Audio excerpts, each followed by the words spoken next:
something even smaller than this, right? So we love to do our luncheons, and we'll show you some other things throughout the course of the day, just so that this way you can get kind of acclimated. Everything that we do, we have kind of three different rules that we follow, which is color, confidence, and quality. And we want you to get that whether it's online or if it's in person, and definitely the combination of both of those things. And so we want to make sure that when we say nourish, that your mind is nourished, but also your body is nourished. And this is why I am very adamant about the food that we have, the beverages, all the rest of that. So I want to tell you, before she gets here, Queen Precious Jewel is our caterer for today. She will be here on our Simple Success meal. And her and with my part, spent 3 hours on Tuesday making drinks for you wonderful people. Okay? All right, from the beginning to the end. And I'm going to tell you why. So Jonathan knows, LaShawn knows, Latasha knows. One of my goals is I would love to have a mocktail on the shelves. Does that sound like something? Okay, because I don't drink. And I think that a lot of times when people make things, they taste like alcohol, and that's not good for a person who doesn't drink alcohol. So I always want to encourage you to just dream bigger, and I want to encourage you to do what's next, which is hacking your brain. So this person that I'm going to bring up next for you is somebody that I met because people told me I needed to meet them. Have you ever met somebody who said you need to meet them? And we sat down for what I thought was going to be probably like a 30-minute kind of thing, and we're there for like 2.5 hours. Have you ever had that kind of thing too?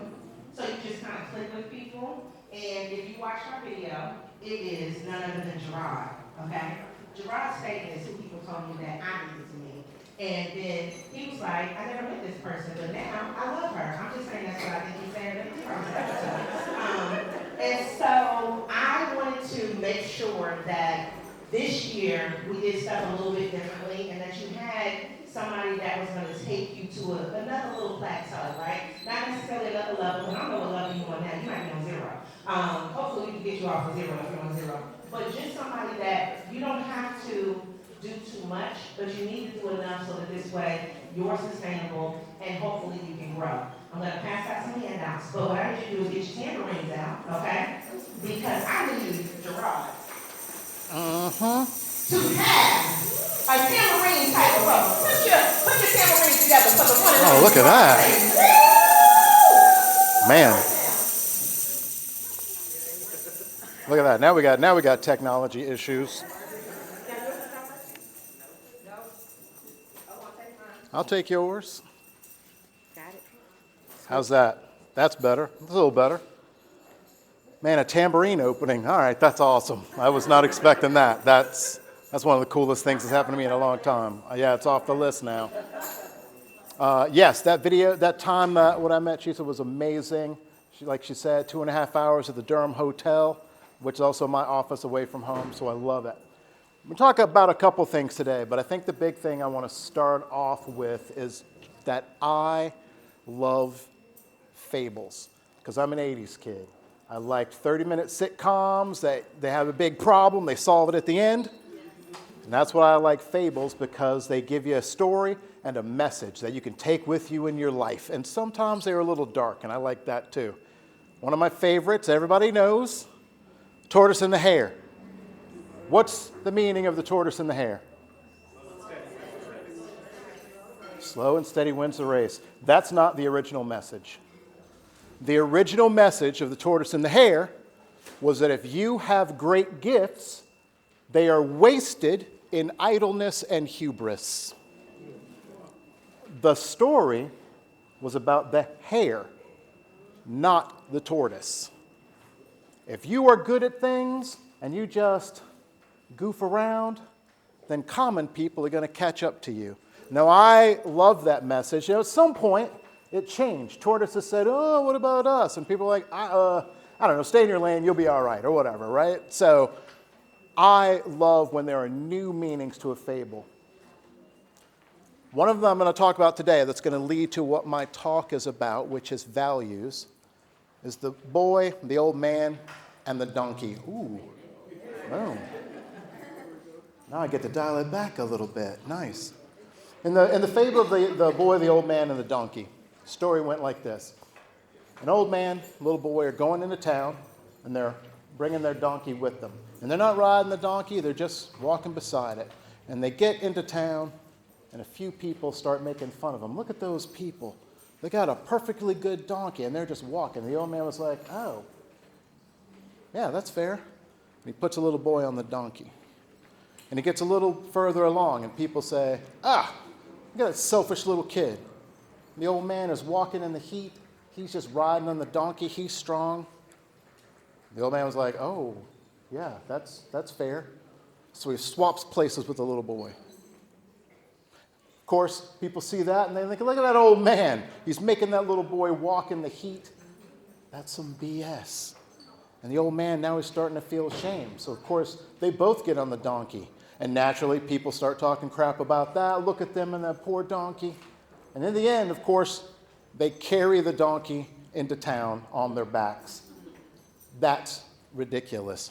The moral of the story, don't care what other people think. Now, I like that. It's a great moral. But I still think it's not enough. Much like the tortoise and the hare, I think it takes away some responsibility when we think of it that way. What should be the proper meaning of that fable is that if the old man had followed his values, then it wouldn't have mattered what people had to say. So that's what we're going to talk about today. Today we're going to talk about the importance of finding your values. We're going to talk about why it's important to have fewer than a ton of values. And then we're going to actually work through finding out what your values are and how you're going to use them. Does that work for everybody? Now, I only got 30 minutes. Anyone who knows me knows I could talk about one of those trees outside for 30 minutes, so we're going to try to keep this under wraps a little bit. So if I look at my watch, it's not because I'm waiting to see when my soaps come on. I'm just trying to keep this thing under wraps. Let me talk about, the fables are great. Let me talk about a real example of why this really matters to me. I used to work for a multi-level marketing company. Anybody got any experience with multi-level marketing companies? A legit multi-level marketing company typically operates by selling some products, like Mary Kay, and whoever got you in gets a little piece of that. And if you get someone in, you get a little piece of that. They're completely legit, usually. If you work for a pyramid scheme, like I did, then you pay for a position, and it's not really about selling products. You might have some, but what it's about is building your downline, the people below you who pay sometimes an exorbitant amount of money, and you get some, the person above you gets some, and it just goes up. And I don't know if we're supposed to curse in here, but not shit happens in there. I work for one of those companies where you pay $1,500 to get into your position and, two downline positions too. That means when you get someone in, you get a piece, and then you get another piece.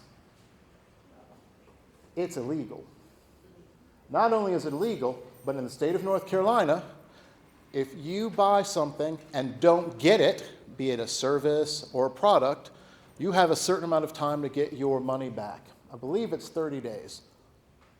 My job at this multi-level marketing company was to not let you get your money back.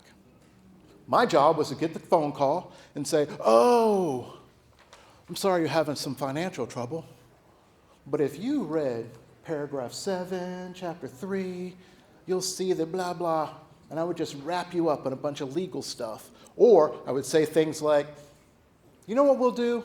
If you gather 10 more people that are already in your group, we'll send a trainer down there. And the idea was that it would take you longer than the 30 days. And then we didn't care what happened. There was a lot of money in this, a lot. And I got my first bonus paycheck, and it was big, and I cashed it, and I thought, okay, maybe this isn't so bad. And that night, heartburn, it's terrible. I couldn't sleep. Nightmare. Anyone ever have this nightmare? There's a serial killer running around town, and the police are trying to figure out who it is, and in the end, it's you. That's the nightmare that I had. I had that nightmare over and over and over again. I quit about 2 weeks after that. The point of that isn't, oh, we make mistakes. The point is that if at the time I had known that one of my values was self-sustainability, I never would have taken this job. Never in a million years. Because even though multi-level marketing is a legit way for people to become self-sufficient, not letting people get their money back when they aren't successful, when they're from some tiny town in Minnesota where they know 4 people, you're not building a downline, and I know you're not. I should have been like, take your money back, everyone, you all get your money back. But I didn't do that because I didn't know what mattered to me. My heart knew. That's why I wasn't sleeping very well. So we're going to make sure that doesn't happen to you. Now, I've worked with a lot of clients. I will tell you this. 3 to 5 values, that's ideal. But I know people that have got 10, 15, 20 values. When you got 20 values, none of those values means anything. Everything is legit. You got 20 things you care about, you can just run through life, everything. But also, what happens is a thing that happened to me. Anyone know what cognitive dissonance is? Someone yell it out for me. Everybody's like, yeah, I know. But I don't want to say anything. Your brain can't reconcile two opposing thoughts. That's exactly it. Now, when you care about everything, cognitive dissonance is going to happen a lot, right? It's going to happen even if you got 3 to 5 values. But for me, I thought, oh, wealth is important, so I'll get these big checks. I'll just put them in the bank. Self-sustainability is also important, mine and other people's. That's why I do what I do as a coach now, because I'm trying to get people to a place where they can rely on themselves. That's why I took the job of the multi-level marketing company. But those 2 things were bumping, and it turns out I don't care that much about wealth. I just thought I did, so I was going through this cognitive dissonance when I didn't have to. And that's what I see happening to people all the time, where they're fighting between these deeper thoughts. When you really talk to them, they're like, well, I don't really care about that one that much. Decision made. Here's the other thing that's good about having fewer. It's not just about the number of things that you can do. It's about a lot of the things that you don't have to do. Saying no is real easy when you got 3 to 5 things you care about. It is very difficult when you have 20 different things that you say you care about. I care about family and power and independence and love, friendship. I care about my work ethic. I want to make sure, oh, Lord, your brain is going to be exhausted every night because you aren't going to know what path to take. Imagine having 20 different values and you have to make a decision between 3 things. And one of those things hits 3 of them, and one of them hits 4, and another one hits a different 3. You're going to be tied up in knots. You got 3 to 5 values. You know exactly what to do, and you know exactly what not to do. I will tell you what mine are. Anyone who knows me, and this is going to be important for later, anyone who knows me, when I tell them what my values are, they go, yeah, that makes sense. Fun, personal growth, self-sustainability. If you told me what your values were and your best friend was standing next to you and they're like, what? Those probably aren't your values.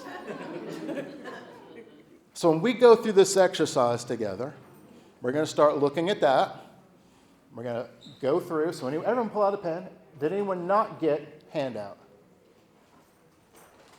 Good. All right. Let's work through this in real time. We're going to start a little slow. I want everyone to look through this list, and this is not a comprehensive list of values. But you probably look at them and think, yeah, I care about all of these. Good. You should, because you're good people. But you should really care about fewer than that. So here's what I want you to do. Circle 10 of them. The 10 that you care about the most. I'm going to give you 3 minutes, because I only got so much time.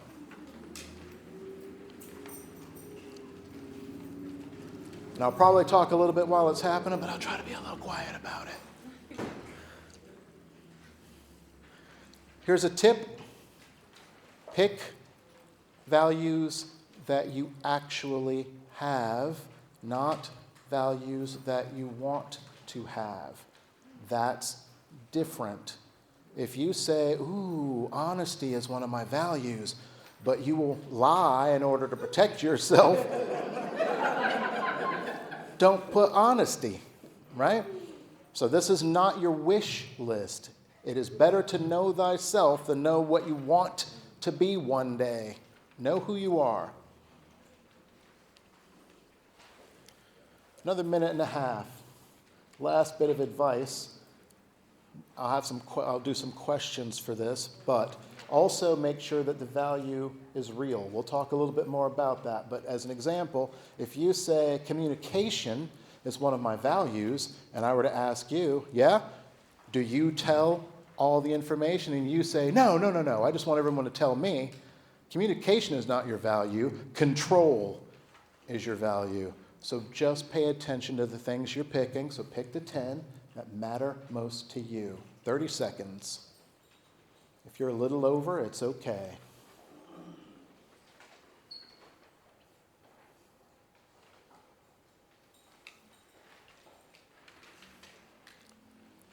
Man, all my teachers out there, I should have been a teacher. Watching everybody just work diligently, that feels good up here. All right. I have to do handouts more often. All right. Everybody got their 10? Everybody got their 10? Hold up a hand. Nice. Excellent. I got a few stragglers, but that's all right. Straggler's going to be giggling in a little bit. Strike 5 of them out right now. 5. Gone. Just like that. You're leaving your 5 most important. Yes. This is going to be harder. You cared about all those things. So let's start with anything redundant. Anything that you feel like, oh, I said teamwork and community. Maybe for you those two mean similar. Strike one of them out.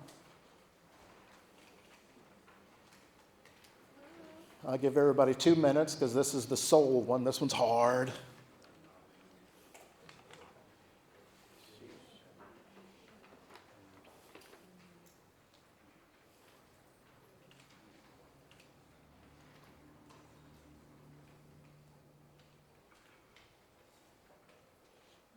Nice. 1 more minute. I see people working.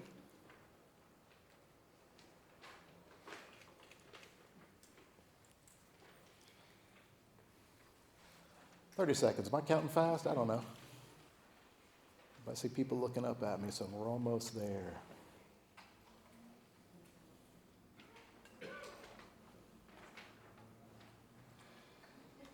All right. Let's talk about these 5 values that you have on this paper now. Take a look at them. We'll tell you to commit them to memory, but just give me a moment here. These 5 values, some of them are going to bump up against one another. The goal here is to not eliminate cognitive dissonance. It's going to happen. That's just how life is sometimes. But it will limit it by a lot. If you look at your 5 and you see that there are some things that you know are going to bump into each other, oh, I really care about family and I care about work. Those things are going to bump into each other sometimes. Do I stay late to do this report? Do I go see my kid's Little League game? I don't know which one. That's okay. But we're going to limit a little bit more. You guys got 5? 2 of them gone. Now, go. Get rid of 2 of them. I want 3 values. 3. If you got 3 values, you go from to I know exactly who I am, right? 3. It's going to be a little bit harder, but you only got 30 seconds. Get rid of them.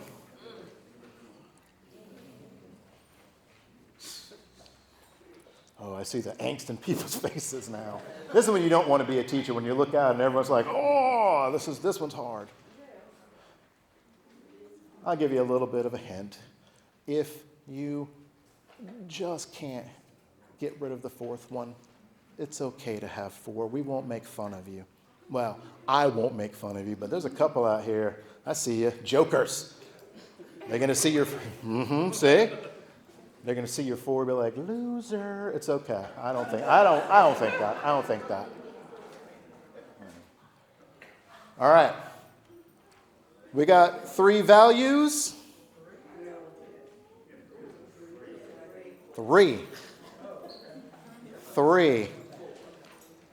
My people in the back still like, what, 10? I still got 10. No, 3 values, 3. Now, I am not telling you that the other things on your list don't matter. They do matter, obviously. Obviously, we still care about family. I told you mine. I love my family. But if they're not fun that day, I'm not going to go hang out with them. And that's okay, and I feel good about it. And they're like, where are you going? I'm like, more stuff. And then I take off. Family reunion wrapping up early for me, right? I like honesty. But if I got a good fishing story, that fish is 4 inches bigger than it was when I caught it. And that's if it was already good size. I might add a foot to that thing. You don't know what's happening. You can't trust me if I'm laughing. I'm just telling you what it is. And that's okay. But that doesn't mean the other things aren't important to me. It just means that my 3 values are the most important to me. Last thing, you're not crossing anything out. Everyone's looking at me like, what the hell? But I do want you to star one of these. One of these 3 is the one, right? No one can be defined by 1 value. Even 3 is difficult, but 3 makes you know who you are. But the one, that's the one. If I made you pick one, what's the one? For me, it's self-sustainability. Self-sustainability is so important to me that there are times where I know I should ask for help, but I will not, because self-sustainability matters to me. But so does everyone, so I will help everyone as long as it gets them there. In hazard mitigation, we have a term called mitigation. Which is really timely now, if you live in a house that has flooded, our job is to go in and help you, but only if we can stop the flooding from ever affecting you again. We're not giving you money to fix your house and then your house just stays where it was and we just wait till the next flood. We will either take your house and then we will make it so that no one can build on that property again, or in some instances, we will elevate your house. We will pay an exorbitant amount of money to elevate your house. A bunch of bricks so that your 1-story looks like a 3-story house so that when flooding comes through, it doesn't affect you. That's mitigation. And that's really what we're talking about here. We're trying to keep things from going wrong, and that's where I tend to be when I think about self-sustainability. Now, I got a little bit of things to close, but questions. Any questions about how this works? Whether your 3, if anyone is willing to share, whether we can see any potential cognitive dissonances that come up from them, or questions about how to use them.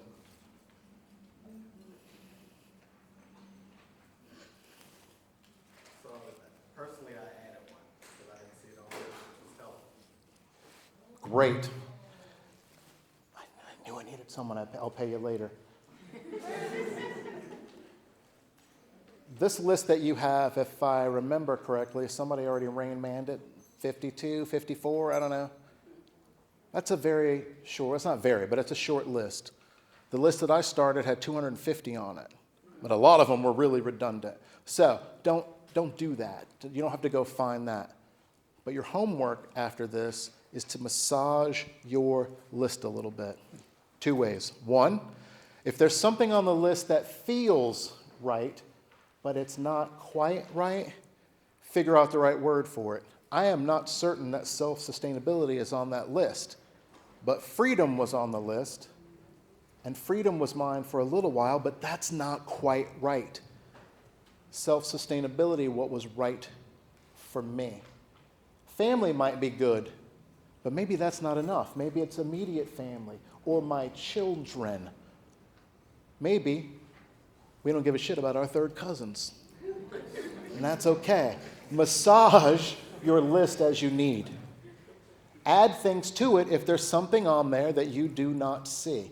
And if you want some help, again, you can go find lists online that are huge, as big as, I think the biggest I've seen is 500 and some odd values. And that's exhausting. And they all say they're repetitive. So you can find a slightly bigger list if you would like to. This list, by the way, is probably not going to change in your whole life. It takes something major to change one of your real values, as long as they're real. Now, I'm not saying that they won't.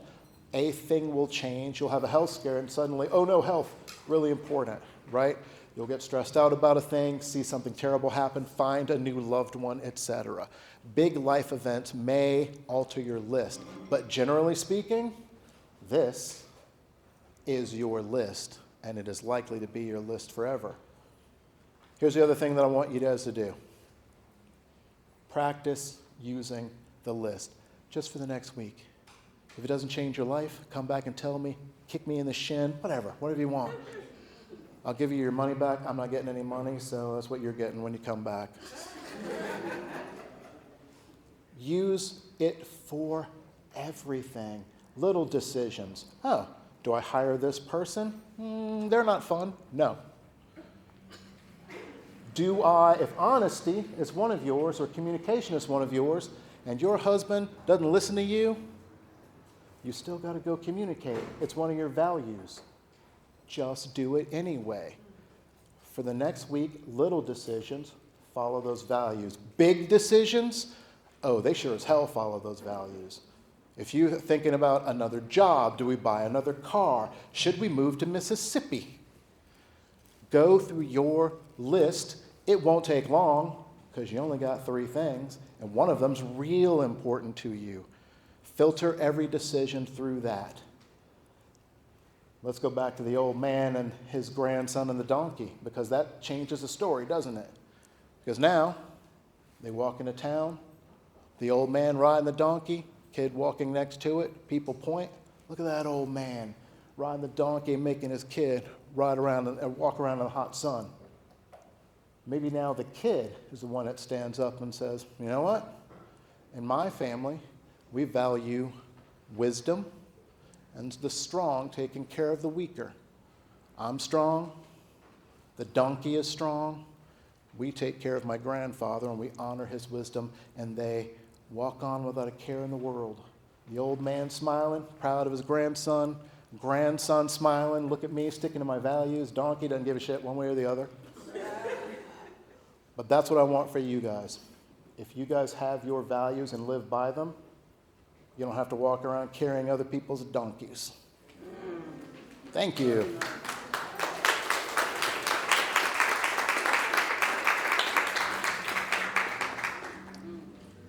Now I'm just standing up here awkwardly.